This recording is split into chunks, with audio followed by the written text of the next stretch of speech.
Hello all and welcome to this hands-on lab. In our lab today, we will learn how to leverage the object lock feature of Amazon S3. Before we continue further ahead, a couple of things to keep in mind. Using AWS services leveraged in this lab might incur charges. Hence, ensure that you clean up all resources after completing this lab. Scenario for our lab today. You have a business requirement due to which you need to retain files for a certain amount of time for governance and or compliance reasons. If the files need to be retained for compliance reasons, then no one, including the super user, should be able to delete these files during its retention period. So this is the business requirement that you have got. And now you have to identify a solution for this particular requirement, right? So one of the solutions is to leverage S3 and its object lock feature. These are the steps for our solution today. We will create a S3 bucket and enable versioning and object lock on it. After we have created a bucket, we will upload 2 files to this particular bucket. For the first file, we will lock it leveraging the governance mode. And for the second file, we will lock this particular file leveraging the compliance mode. So we will see how we can explore these features, right? It's pretty simple. It's pretty straightforward. Feel free to pause the video over here and review through the steps. But I'm going to get started now with the hands-on lab. So this is my S3 and I'm going to go ahead and create a bucket. So click on create bucket. Let's give it a name. So let's say my names object lock bucket. This is my bucket. Okay, remember its name. We are going to enable versioning over here. And if you go to advanced settings, we are going to enable object lock. So click on enable right there, scroll down a little bit, right? And then acknowledge this message and click on create bucket. So our bucket should be created shortly. Okay, so there is our bucket. Click on your bucket. Now what we will do is we will go ahead and upload 2 files to this particular bucket. So click on upload, add files. Now I have copied a couple of these pictures over here, right? So I have 3 pictures. So I'm going to select these. I'm going to upload all these 3. All that you need is only 2, but I'm uploading all 3. Okay, so scroll down and click on upload. Remember, object lock is enabled. So click on upload. And it should upload all these 3 images shortly. So we have completed these 2 steps. Now let us begin and understand how to leverage governance mode. So what we are going to do is we are going to select the first file. We are going to check its object lock properties. We are going to enable object lock and set its retention mode to governance and set its retention period. And then we are going to try and attempt to delete this particular file, right? So go back and this is my bucket right there. And we have 3 objects. I'm going to select Lion King. Click on Lion King. That's the file. Okay, that's my first file over here. And scroll down. And we are going to go ahead and check its object lock properties. So right here, object lock retention, edit, enable the retention. Retention mode is going to be governance for the first file, right? And we have to also set a retention date. So I'm going to select tomorrow's date. I don't want this file to hang around for a very long time. So I'm just selecting tomorrow's date. Of course, You can choose whatever date you like and click on Save Changes. So our changes have been saved. So let us go back to our bucket. Now, depending upon what user is signed in, right, or what kind of privilege the current user has. In my case, I'm currently signed in as a root user. So if you have elevated privileges, then you will be able to delete this particular file. For example, in this case, since I'm logged in as a root user, I will be able to delete this file.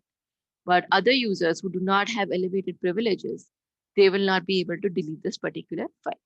So let us see if I can delete this particular file or not. So let's go and see all the versions. Select Lion King, delete, and we are going to permanently delete this file.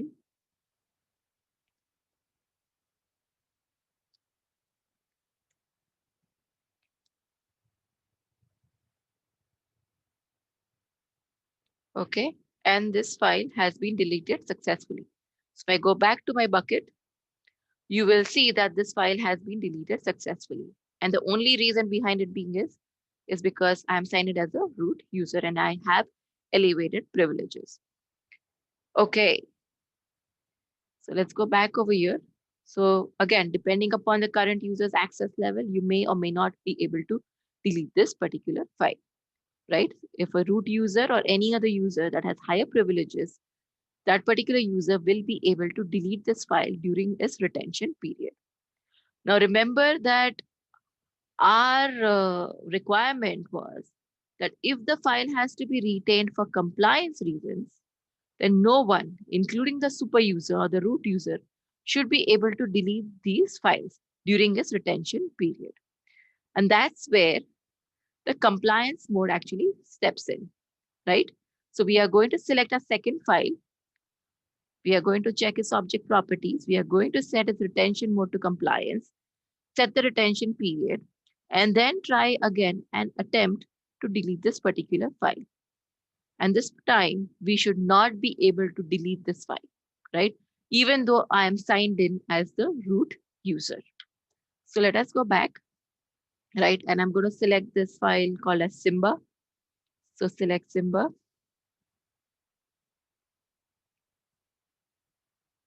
And if I scroll down, go back to its object lock retention period, click on edit, enable object lock retention. And this time around, instead of governance mode, right, I'm going to select compliance mode. Now, one thing I would want to certainly highlight is this message right here, right? Read this message carefully. In compliance mode, an object is immutable until its retention date has passed. To delete these objects, that has this particular configuration, right? The only way out is to close the AWS account. Remember, even the root user cannot delete this file during its retention period. Hence, if you're doing this at home by yourself, be very careful before you put anything in a compliance mode, right? It's going to stay over there forever. And let's say if you put anything in a compliance mode, any file, any object, right? Ensure that the retention date is as small as possible. You can always come back and change the retention date. But once you've set the retention date, this object is immutable, right? Until its retention date has passed. So you'll not be able to do anything to this particular object or this particular file. Another thing that we will see shortly is once you put something in a compliance mode, you cannot change it. That means you cannot put it back in a governance mode. It's there forever, or at least till the time that retention date passes. So in my case, I have selected tomorrow's date because I don't want this file to hang around for a very long time. But ensure that you choose the right date. Okay, just be careful. Otherwise, this thing is going to remain over there literally forever. And the only way out for you would be to close the AWS account because nobody can delete this particular file. Okay, so let's scroll down and click on Save Changes. And hopefully our changes should have been saved.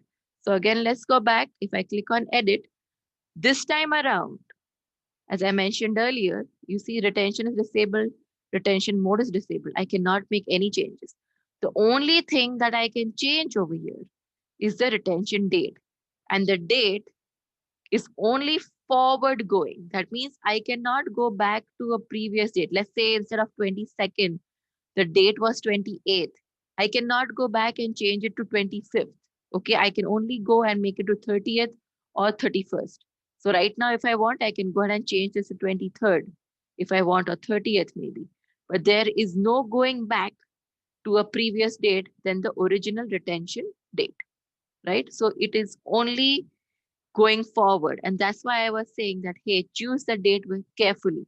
You can extend the date out, but there is no way to roll it back to a prior date. Now, so once you have selected a particular date, that means this object is going to be retained until that date. A good exercise or a good practice over here would be to kind of, select a date that is more reasonable or more doable, right? Remember, you can always push it out, but there is no way to bring it back in. So I'm going to actually go ahead and cancel this. I just wanted to showcase this to you. Okay, so let's go back to our bucket. And this time around, what we are going to do is we are going to attempt to delete this particular file. So let me go back to my bucket, right?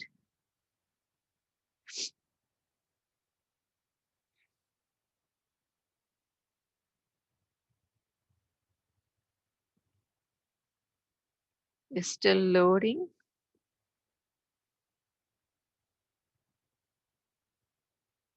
Okay, this is Simba right here. I'm going to see all the versions available, select my file, and now click on delete. And now we are going to go ahead and attempt to permanently delete this file. So click on delete objects. And this time around, we should actually get an error. You see, failed to delete, and it's saying access denied. Now, the reason why it's saying access denied is because there is a compliance retention or a compliance hold on this particular file. The only time I'll be able to delete this file is once the retention period has passed. That is probably day after tomorrow. Okay.